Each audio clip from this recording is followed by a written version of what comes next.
creating now.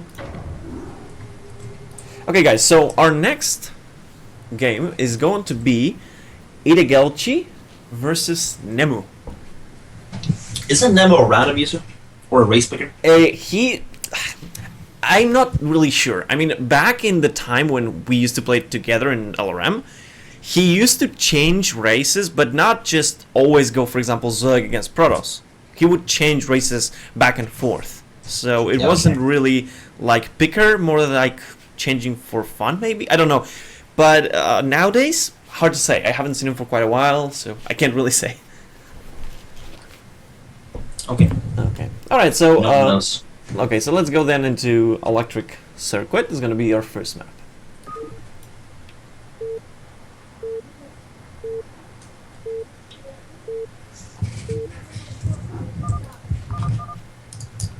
Then we're going with Zerg. Alright. A wise choice on this map, because this is a Zerg favorite map in this matchup. That is a fact.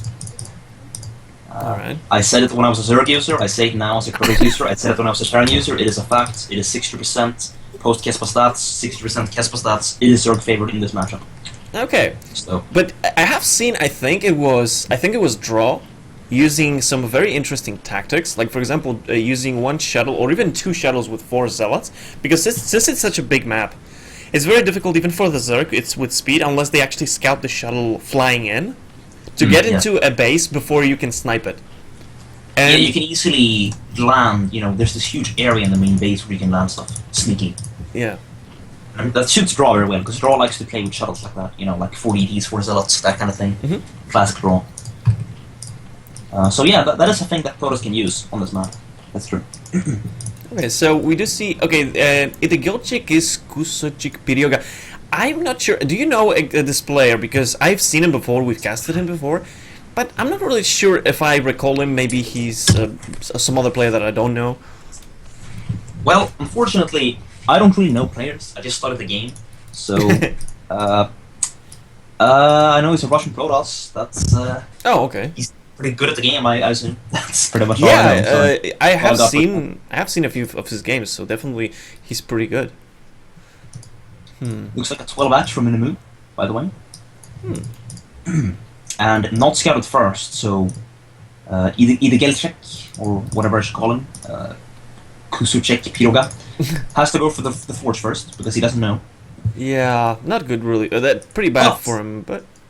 If he's on the ball here, he could cancel the Forge, seeing this Nexus. this or he can even cannon rush because there's no pull. Well, that's a choice to go for, but a good Zerg should deal with that with probes. Yeah. Drones. Anyway, so he's gonna see the Herster and he's not gonna cancel it, looks like. He's gonna go for the cannon rush. I think. Looks like he's posturing. Oh, no. I mean, you're right, definitely a good Zerg should be able to stop a cannon rush. And it's very difficult. You can still cause some damage, though, because you cause so much anti-mining time, Yeah. That sometimes it can actually be okay to do it anyway. But given that he's not going for it, I think he should have cancelled the Forge and gotten the Nexus. I think it is worth it to do it. I guess. I mean, I was thinking because the thing I really like about, as a Protoss, going for a cannon rush, is that at any point you can change your mind. You can keep committing, or you can basically cancel everything and go back to your normal game plan. And you usually can decide that based on the reaction of the Zerg. So that's the only reason why I like cannon rushes. But I have to say that most of the time, what I don't like about them is that the timings of everything are a bit off. And it's much more difficult for me to guess when I should expect something coming. Right, yeah, it changed the timing for you and your opponents. Yeah. And so, I guess if you're more of an intuitive player, that's good for you. I've seen BC do it sometimes, where obviously the Zerg stopped the cannon rush, obviously, because they're good. Yep. But they had 5 or 6 drones not mining for a very long time, when he was mining. And it seems to put them in a more or less even situation afterwards, but it's a different situation, and if you're more comfortable in that different situation, then it's good for you. I like NeMu's style, although I think it's a little bit strange, going for the gas after the natural at the mineral only. Especially because against this kind of forward style that nowadays Protoss like to do, which is with the natural expansion, they have to commit some to the defense. They cannot just leave one cannon unless they can keep the probe alive for a very long time and know that there is absolutely no Zerglings being built. We have something unfortunate for NeMu, by the way. He had 2 idle drones and only 1 on gas for a while, so his lair is significantly delayed here. However, despite that, the lair started at the same time as the cybernetics core. Which is interesting because that's what you would expect in an even game. Maybe that's... Could that be because of the Forge first, then the Nexus? Well, yes, actually. If he had gone for Nexus first by cancelling the Forge, then he would have had the core earlier because it's more economic, so he would have been more ahead. I have to say NeMu does like strangely strong all-inish builds. He's not droning so far the natural and the mineral only. Although he is building a Hydrogen right now, so does look like he's going to try to put some pressure. He will, I think, have to have the Zerglings in position to at least deny scouting, but I don't think it's good enough to keep them there. I think you need to have them at the natural of the Protoss, because if you do let a unit as close as to your natural, it's very easy to make one small mistake and then suddenly you got completely scouted. Yeah, and what you really want to do here is you want to hide that you're not going for Spire, because he's going for Lurker drop here. He's getting Lurker aspect and he's getting the Overlord speed. And no Spire is a big, tell matchup. And we have a lack of Stargate, by the way, so he's not going to see it. So that's going to be extremely bad for Kuso. Oh. Yeah, I see. I mean, yes, definitely, considering how this build is shaping up for both players, I don't know if Kuso has any chance of actually winning this game. Because even if he's getting high Templar tech, and when he gets dropped, that's one problem that he has to deal with, but at the same time, he can't put any counter pressure. Well, I think he definitely has a chance if he gets the Robo early enough. That's the thing. If he tries to cut corners and play it risky and not get the Robo, then he's screwed. But if he gets it, it's actually nice for him that there's no Spire, because that means he doesn't need the Corsair, Yeah. The Corsairs are there to deal with the Mutalisks, and if there aren't any Mutalisks, that's okay. I'll have it. I do wonder, because why is Kuso's playing this like there is no lair tech at all? He has no cannons, no Spire, no Robo, and he's getting Storm, but he's getting 1 DT and then 1 High Templar. I mean, if this was a Spire build, you're dead. Yeah, I see a lot of Russian Protestants do this. They just metagame that there's not going to be a Spire. And, if there is no Spire, then great, but if there is, you're kind of dead, dude. So anyway, he's countering up his back door now. Okay. So he's going to be safe against Lurker and there, the but main. It's not going to be safe against Lurker drops. And the main as well. Yeah, he's countering up his main, but that doesn't really help against drops. No, because it can snipe the cannon and then you're dead. And the Nexus actually can still be ranged, but while you're outside of the range. So. Yeah. So he's gonna have to get a Robo. I mean, he's gonna have Storm, which is a soft counter, for a while. Oh, actually, DTs are gonna go for the side disruptors. But the DT does see that. Yeah, sees what's going on. But does he know that Ventral sacks on him? I mean, I think he knows, because his speed is done for the Overlord, and you're already attacking the side. Oh, yeah, right, okay. He saw the Overlord speed, yeah. If he saw the Overlord move, then definitely. Yeah, I mean, you have to expect that. So, is he going to get a Robotics? I don't see one. Right now, he needs to just defend, because he is ahead economically. It's 3 bases against 3 bases. He's got superior saturation. He's got Templars. He just needs to defend. But this is very weird. He's adding cannons in many locations, but his main only has the 2 cannons. Exactly. All the time going to cannons. You know what this reminds me of? This reminds me of how Yellow won against, I think it was Bisu? Oh, yeah, on Heartbreak Ridge, because it's kind of the same thing. You have only a lot of cannons at the front, and then they drop into your main, right? You have a lot of static. I don't know. The Robotics is on its way. Drop is done now. Basically, what he's going to have to do is he's going to have to hold on with just Storms and no Observer, and just a bunch of cannons in his main, until he gets an Observer out. That's what he's going to have to do. He's going to have to land really good Storms, and not waste a single Templar. Wait. There's only 2 gateways still. 3 Nexus and 2 gateways? Yeah, he's been making a lot of cannons instead. He's adding on gateways now, finally. Yeah. But I don't know if he's ready for this drop. This drop is NeMu's chance to do a lot of damage. Sees it! Actually, a probe sees it. He sees the drop, and he's going in this way over the cannons. If he gets Stormed there... Path. Whoa, very good Storm there. Yeah. Getting a lot of stuff. That's gonna actually... Not what you want to Is this gonna kill completely the drop? No. Okay. Oh, okay. It's gonna kill a base, possibly actually. So Oh. unless he has enough storm, But those high templars shouldn't be there alone. and the storms are being wasted on Lins. So I am an idiot, and this was actually totally fine. I was thinking, drop the main and go kill him. But Yeah. the thing is, NeMu doesn't know if there's observers or not. Okay. So he's playing it safe and he's going for the base instead of going for the knockout because Yeah, he I doesn't have map pack like we do. But the thing is, he only brought the High Templars. No other units. Only the High Templars. And, I mean, you would want to bring at least a Zealot to tank against something. I want to bring everything, man. Yeah. Especially with so many cannons at your natural. Yeah. Oh. So, alright. NeMu taking out that base. And taking a Could have won the fourth. game, but he didn't know. He didn't know that Himself. because he didn't know that there was no observer. Now he's taking another base. Very nice.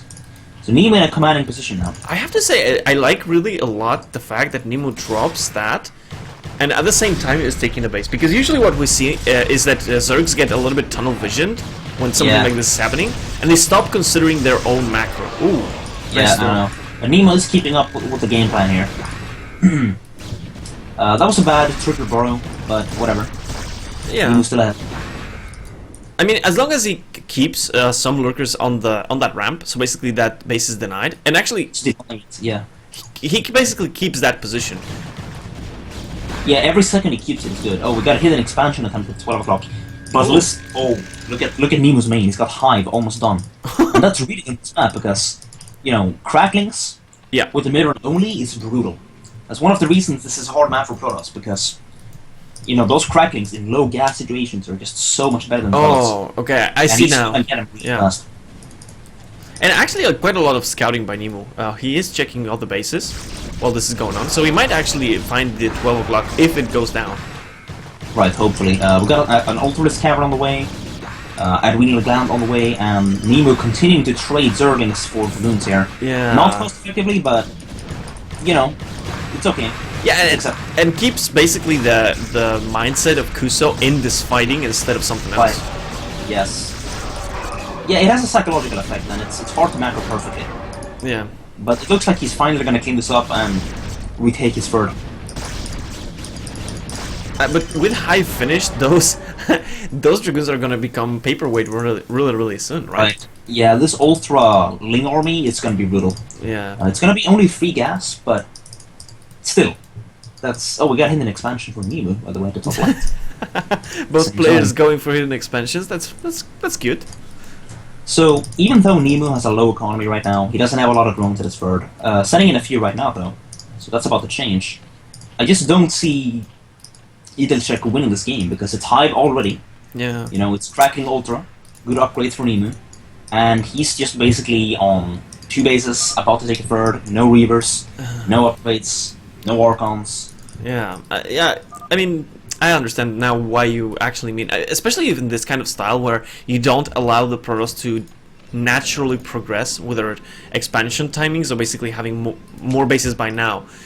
Yeah, that makes actually a lot of sense, that it's very difficult to deal with mass cracklings on this map.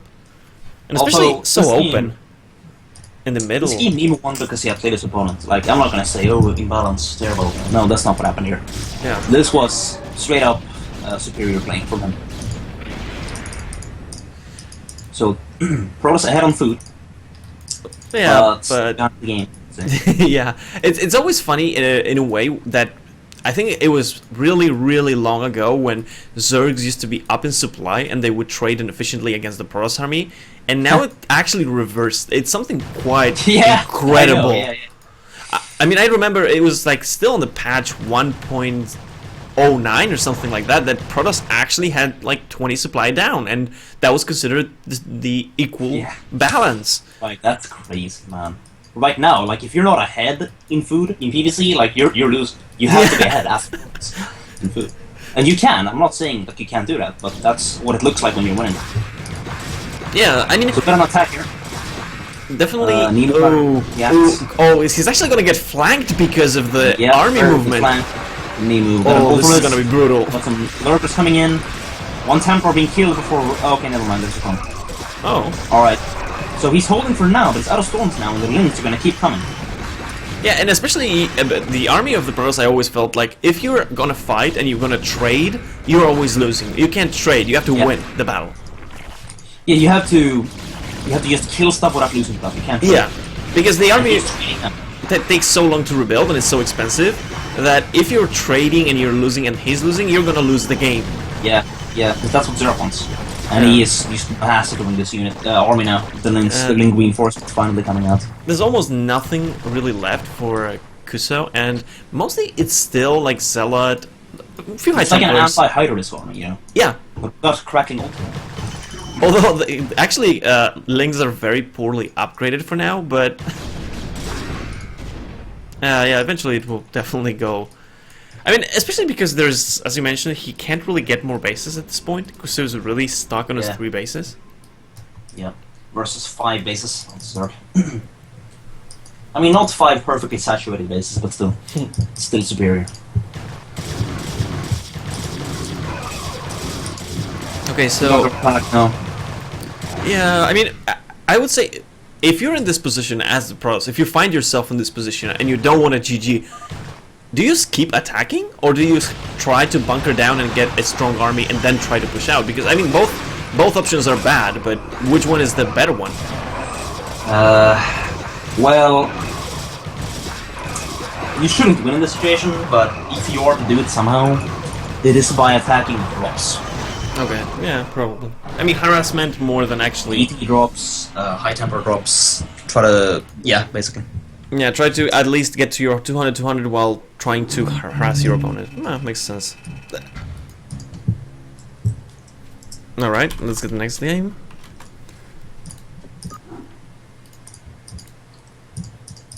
Especially since there's no Spire, you know, I think you should have done it. I mean, It's a problem.